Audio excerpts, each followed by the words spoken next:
Ating hinuhubog ang ating mga kabataan na parang poste para sa mas mabuti at maunlad na lipunan. Pero papaano kung ang ating mga poste ay unti-unting nadudurog at nangangailangan ng masasandalan?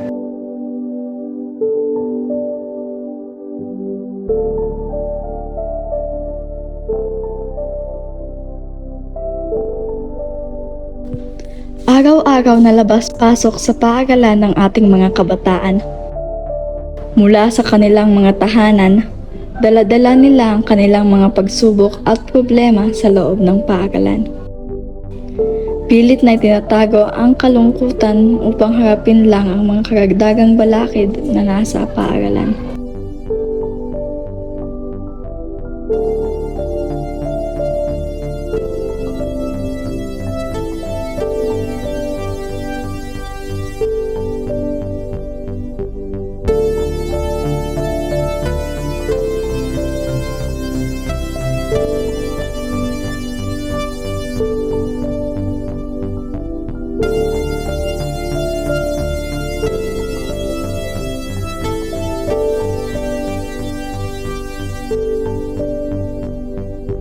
At kahit nagawin ang lahat ng makakaya sa paaralan, nalulunod pa rin ang isipan ng mga problema na pilit isinasalikway.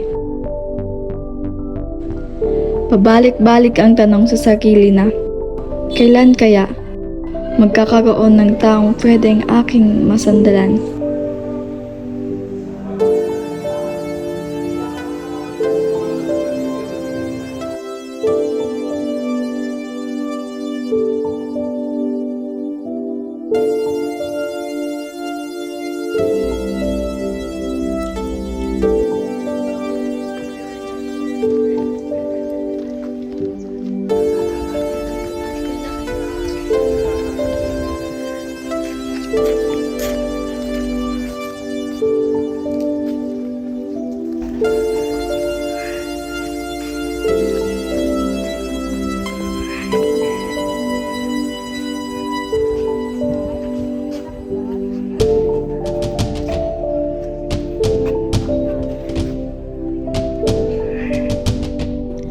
Sa mga panahon na mag-isa at tumama na ang bala ng paghihirap, walang ibang pagpipilian kundi ang magdusa ng mag-isa.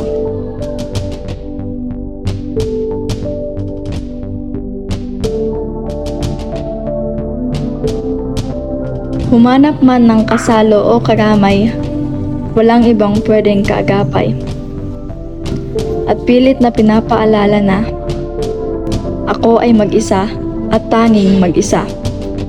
Sa ganitong oras, sariling mga paa lamang ang pwedeng dumamay.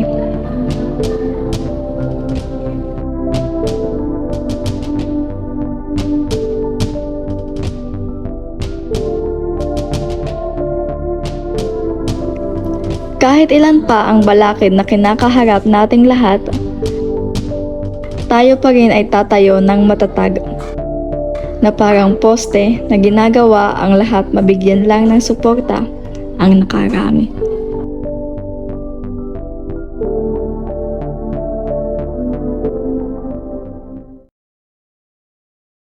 Ikaw, isa ka rin ba sa mga posteng nangangailangan ng masasandalan?